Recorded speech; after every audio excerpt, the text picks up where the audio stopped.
first thing I want to do is recognize the guests we have here. Congressman Lou Barletta and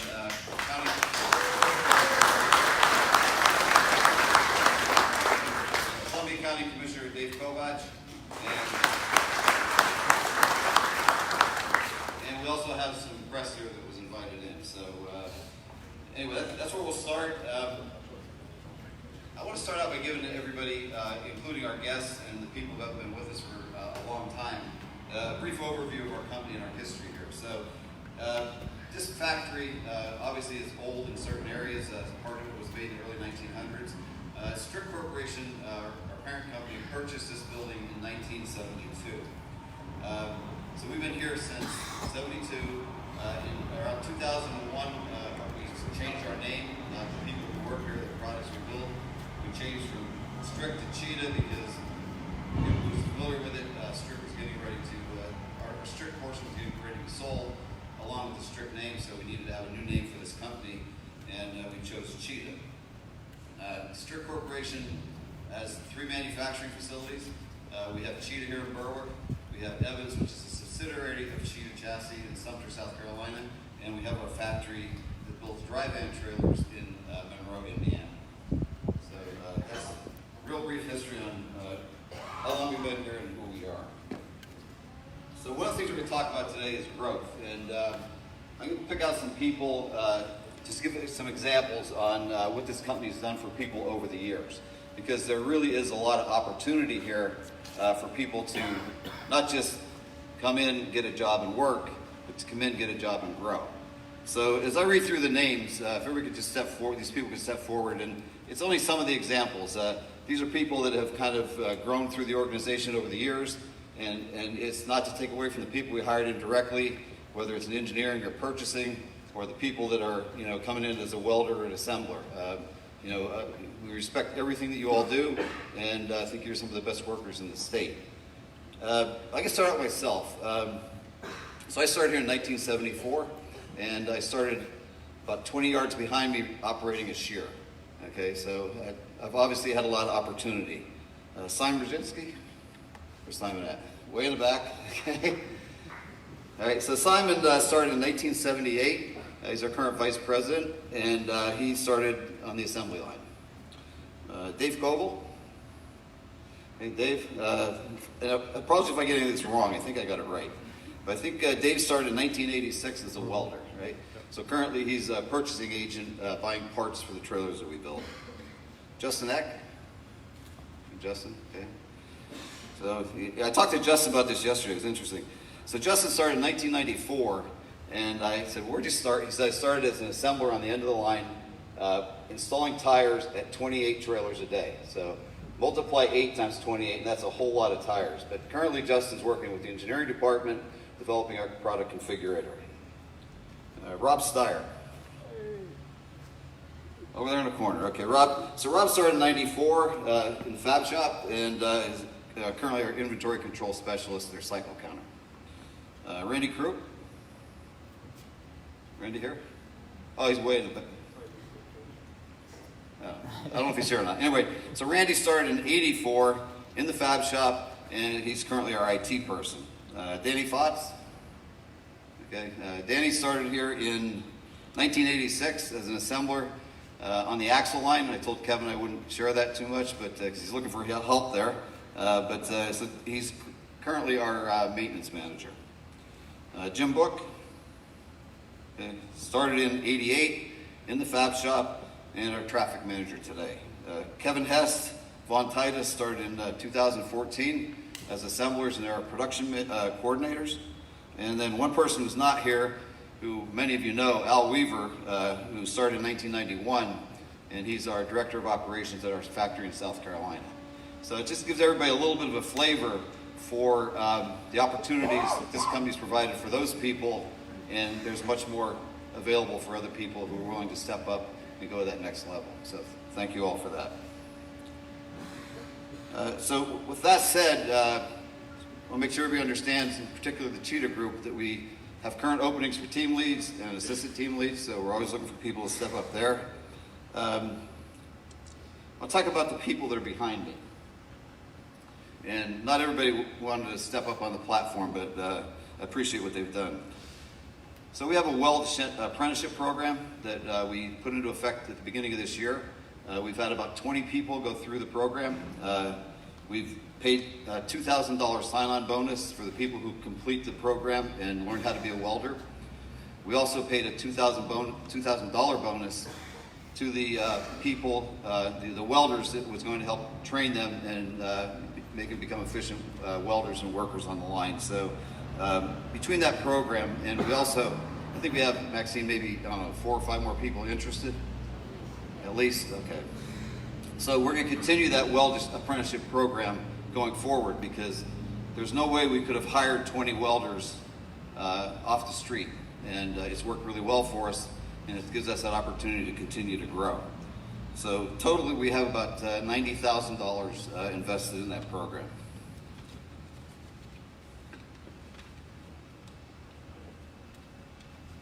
So Congressman Barletta is here, and I just want to take a few minutes to talk about the past 10 years of Cheetah. So since the Chinese manufacturers entered our market, we basically lost 100% of our large customer size orders. So the people who were here, in the early 2000s or 80s or 90s remembers orders of 1 or 2 or 3,000 chassis at a time. And China took all that away from us by their low prices and subsidized steel. In the past, we built about 8,000 trailers a year. Currently, we're under 3,000. So kind of puts it in perspective on where we're at today. And at one point we had about 500 people working here, and today we're about 160. So, and it's all pretty much because of what China's done to our industry. And then on the financial side, we've pretty much been a break-even company. Some people have been here for years. Remember some really high dollar check profit sharing? So anybody remember that? Yeah, a few people. Hopefully we can get back there, because that's where we want to be when we actually made a profit and didn't just break even. So anyway, that's where we're at. The next thing I want to talk about is why you all think we're still here. So I was talking to Susan Schwartz a little bit earlier, and when I told her about losing money, she said, well, why are you here? And it's not because of the factory, right? We're not in this modern factory and pretty place to come to work every day, right? It's not that, right? It's not because we make a lot of money, at least not lately, right? But again, we're still here. We're here because a few people, right? Our owner and the people that run this company want to continue to provide jobs for all of you, and profit or loss, we're still in business, and hopefully things are going to actually improve here down the road. One of the things we refuse to do is allow China to take our business. We fought back real hard. I brought some of these trailers in to look at. So these are trailers that we weren't building 20 years ago. They're specialized. They're trailers that China really doesn't build. And that's how we stay in business. We develop new things, sell them to the market, and then, when China finally gets onto us and they start copying the design and build them in China and sell them thousands cheaper than we can build them, then we go to develop a new product. So that's really why we're here and how we sustain the business.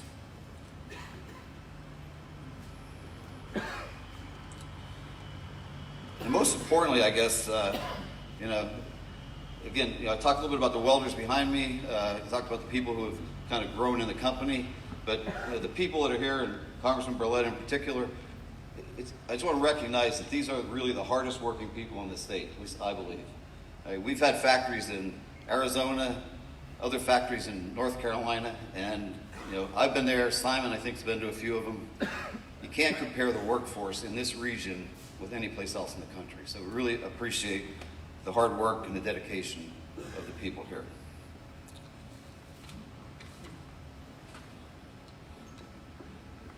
So I guess lastly, I'll talk about the future and where we're headed. We have some good news, so I'll talk about that. So thanks to the support of Congressman Barletta, Congressman Marino also was a big factor. We've talked about this a little bit in the past. We've been in Washington trying to get the Chinese chassis added to the tariff listing.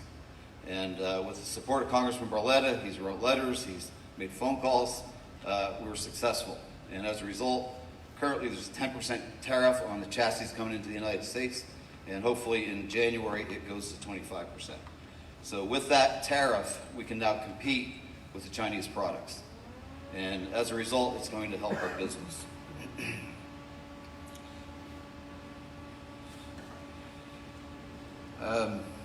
I told you guys I wouldn't get political, all right, but one thing I do want to mention is that there are other people out there, in particular some politicians, that are saying that they've been fighting against China.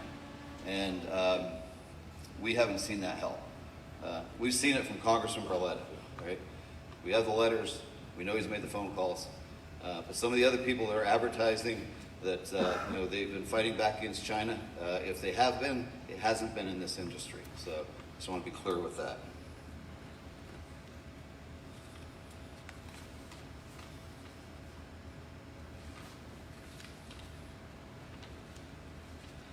So anyway, tariffs on, hopefully it goes to 25%, and we can continue to grow.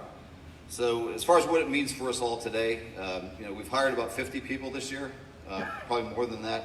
I'm not exactly sure of the number. Some stay, some don't, but we appreciate the ones that came in this year and stayed with us. So what we see is additional growth opportunities with the tariff. And some of the things that we're going to try to do to continue to grow is Maxine will have the information, but we're going to put in a referral program. So we want to hire people. And the program will pay a $250 bonus to people who work here at Cheetah and refer a person to come in here and apply. If they work here for 6 months, you're going to get $250. So unfortunately, it's not retroactive. So I know some people have brought in 3 or 4 people, can't go back. This is moving forward, talking about a little bit about our growth. And I guess the biggest news we have is with the current schedule that we have, and if you look at our schedule, it looks pretty full into the first quarter.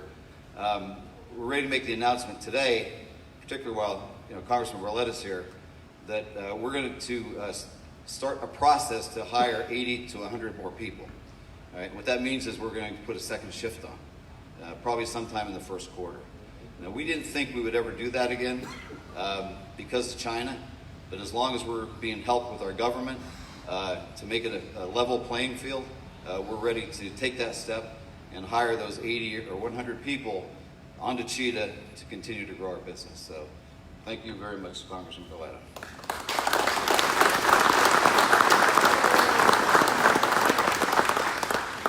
And I think what we'll do is let the Congressman speak a little bit, and if you have any questions at the end, you can ask him. For the press, we will take questions after this meeting ends. Lou. Thanks. It's great to be here, and I can tell you this really is a good day. Anytime we see a company that was really being attacked by China. I mean, we hear these stories, but it was happening right here at home. And I really saw the effects of what China was doing to our jobs. I was actually touring down in the southern part of the congressional district where we're actually manufacturing some steel, and they were just telling me how they just can't compete anymore. That China is dumping steel at the rate where they literally can't do anything about it. And the process for an American company when they find out that China is dumping steel, and basically what dumping steel is, all of you I'm sure who know, is China will subsidize their manufacturers, and then they sell that steel here at a lower price than we can even make it. So they were literally stealing our jobs away from us. Unfair. So if you were one of those companies, you could file a claim against them. However, the process could take up to 10 years. So basically those employees lost their jobs, the companies were shut down, gone, long gone by the time they even had a chance to have a hearing. And so I remember they were negotiating the agreement to Brian had called, and I said, no, I'm voting no, because we're losing our steel jobs to China. China is cheating and putting our companies and our workers out of business. And unless we have a process that protects our steel companies, I'm not voting for it. And I was actually able to get language put in the Trans-Pacific Authority, not the TPP. This was the authority of the president that would protect our steel companies.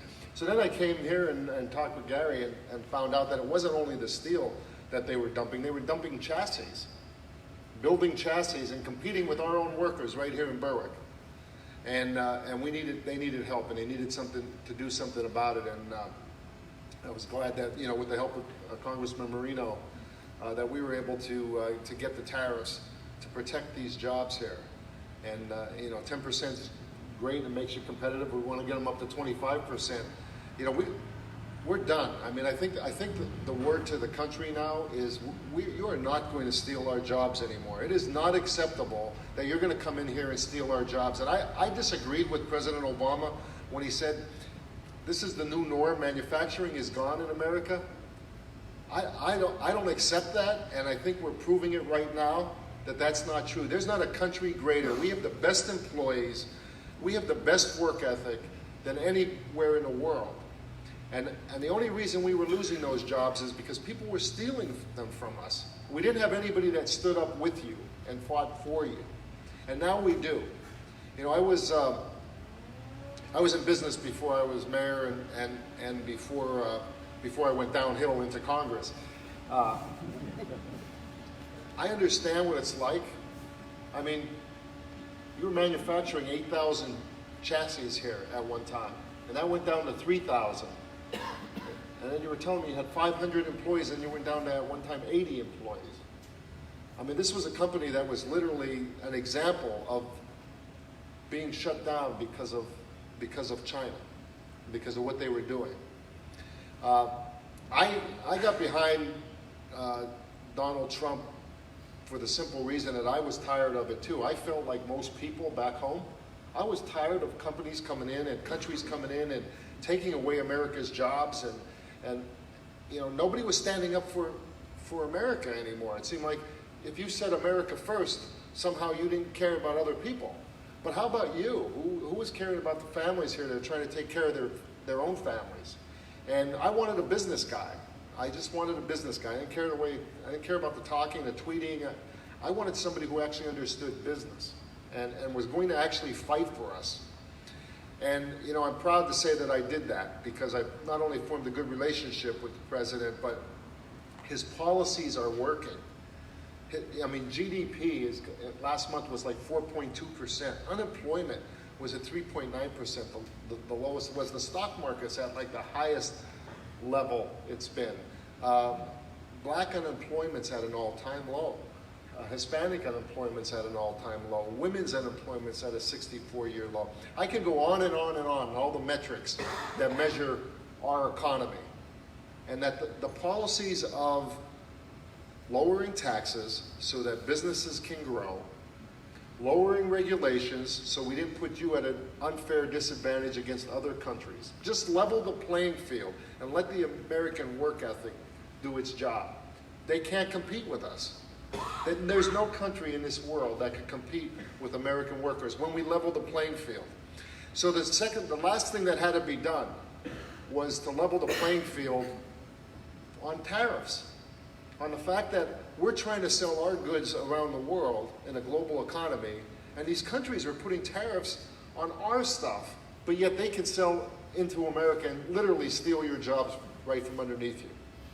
So I think what we're seeing is that it's working. This economy's working, and these jobs are not only being saved, but there'll be 80 or 100 more new workers with you, and another shift being added on. And a company that was being shut down because of China is now going to be a leader in the world here, because all you needed was a fair playing. You're not looking for a handout. Nobody in America is looking for a handout. All they want is give us a level playing field and watch the American worker do his job. So I'm proud to be here with all of you. Great to see new welders. I'm going to tell you that the biggest problem we have now is actually having people with the skills for the jobs that are needed. We need to get people back into the vocational schools to learn the skills. We actually have more jobs today than people who are unemployed. And I joke about it, but it's true. The economy is so good that even Colin Kaepernick was able to find a job. But we want to keep it going. And congratulations to all of you. You're going to make a lot of money. You'll always be employed. And I will always stand with you. Thank you very much.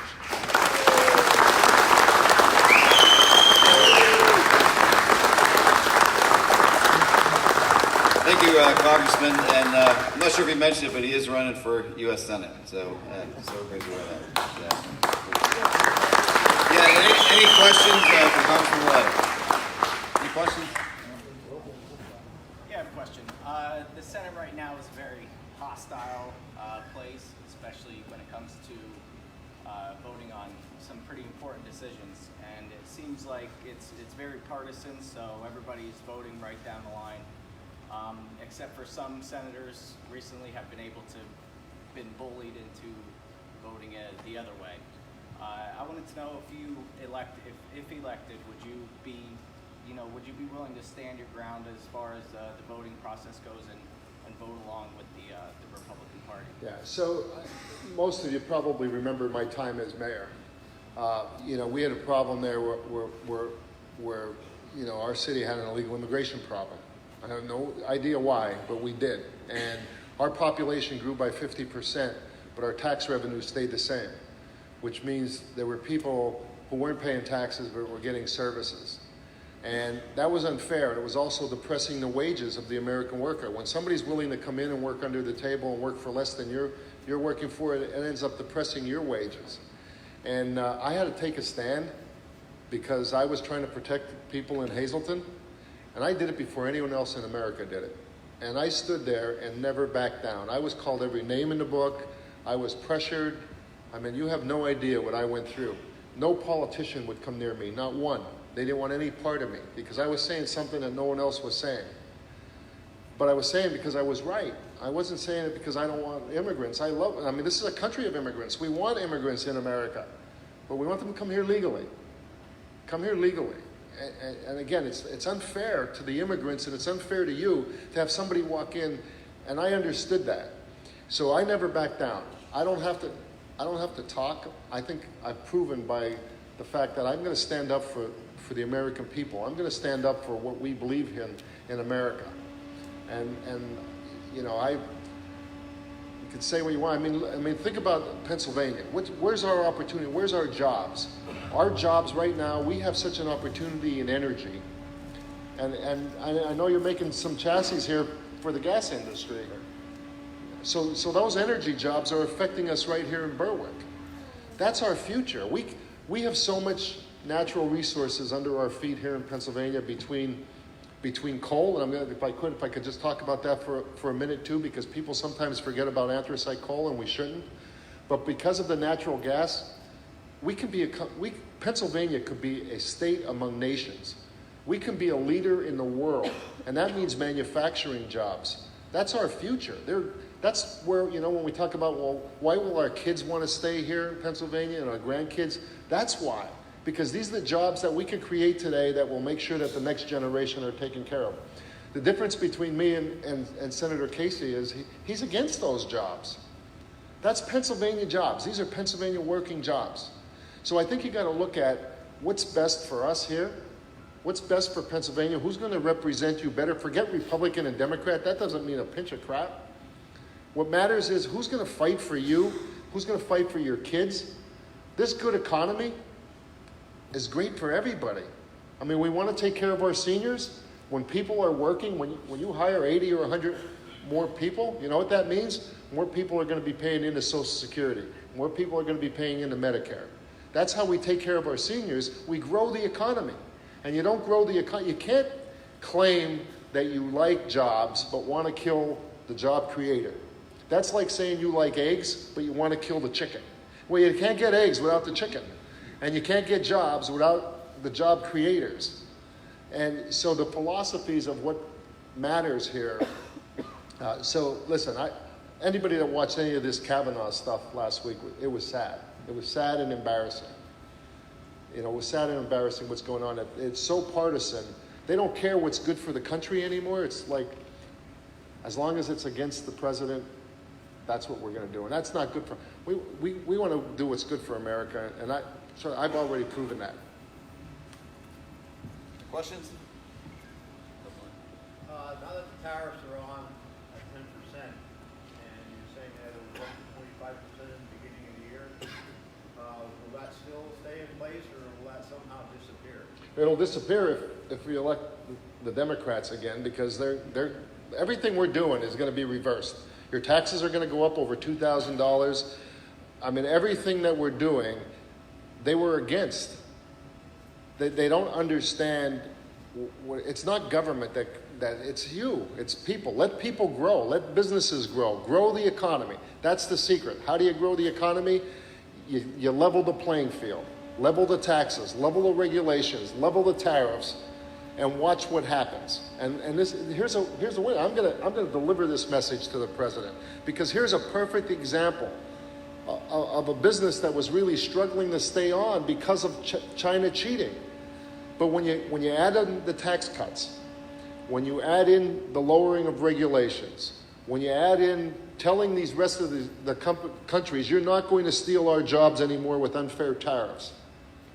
This is what happens. You're hiring 4 million new jobs were created since President Trump.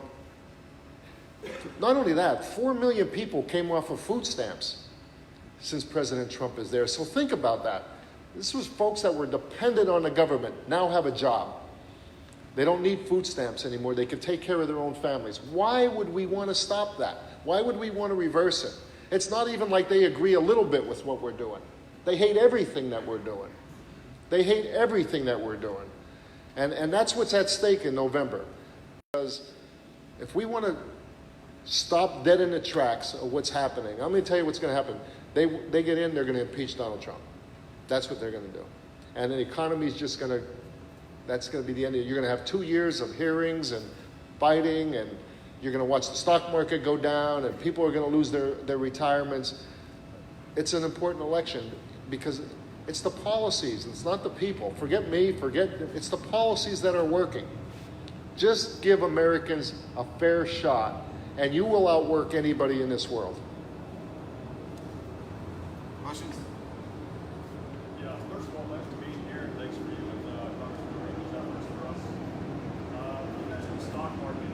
That affects a lot of us as far as the years with the main source of retirement. Right. Before you take another step down to the Senate, what's your efforts as far as your bucket list, what you're going to do aside from the tariffs of President Trump to benefit us and the industry and the state? Well, you know, we've just begun. The economy really can continue to grow. And again, it's the regulations. So President Trump said that for every new regulation we put on, we've got to take 2 away. So far, for every new one Congress has put on, they've eliminated 22.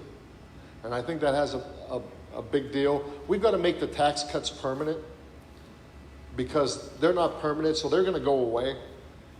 And listen, I see these commercials too, you know, that these tax cuts benefited just the top. That is a bunch of bull. That is a bunch of bull. You know how many people, all of you have been, even PPL gave a rebate back because of the tax cuts. It's allowing you to have more money. It's allowing businesses to have more money. And you know what businesses do? Just what happened here at Cheetah. They grow. It's not hard to figure out. So what I want to do when I get in the Senate, number one, I want to stop unfair labor. I want to stop people coming into the country illegally, taking your jobs, depressing the wages. I want to make sure that we continue with the regulations, that we don't over-regulate business. I want to make sure we make the tax cuts permanent. And you're going to see the stock market. Here's what's happening. And I was with President Trump when he said this. He said, you know what these companies that were stolen from us here in America and went other places because our regulations are too high, because our taxes are too high, you know what they're going to figure out? We're better off going to America. We're better off manufacturing in America. We're now number 2 again in manufacturing. President Obama said manufacturing is done. This is the new norm. Forget about it. We can't manufacture anymore. He asked if President Trump had a magic wand. No, he doesn't have a magic wand. He just understands business. He understands how to get the economy going. I get it too, and I'm going to continue with that. I lose, you're going to have a senator that's going to reverse everything that we're doing, and that's a decision people are going to have to make. We've just begun. The economy has just begun because the tax cuts didn't really all kick in yet. The benefits, the bonuses, the increase in wages, and the growth has happened even before you actually saw all the benefits of the tax cuts. You're going to see it when you go to file your taxes again for next year. You're going to see it even more. So they didn't even begin to kick in. And the fact, like Nancy Pelosi saying, it's crumbs. Really? I was at another manufacturer. Actually, it was at a heavy equipment dealer. And one of his employees came up and he couldn't believe he got 40 more bucks in his paycheck. The guy was so happy. The guy was so happy thinking of what he can do with 40 more bucks. When you're in Washington too long, you lose touch. You don't realize what 40 more bucks in your pocket means, because you don't have to worry about 40 more bucks is crumbs to those people. But it's not crumbs to you, and it's not crumbs to me. I get it. I get it. And you can go to Washington too long. That's why we should have term limits. Serve your time and go to hell home. Get out of there. Go to hell, because you lose touch with real people. You are real people. And I know what 40 more bucks a week means to you. It's not crumbs. Any questions? Good, thank you. Thank you.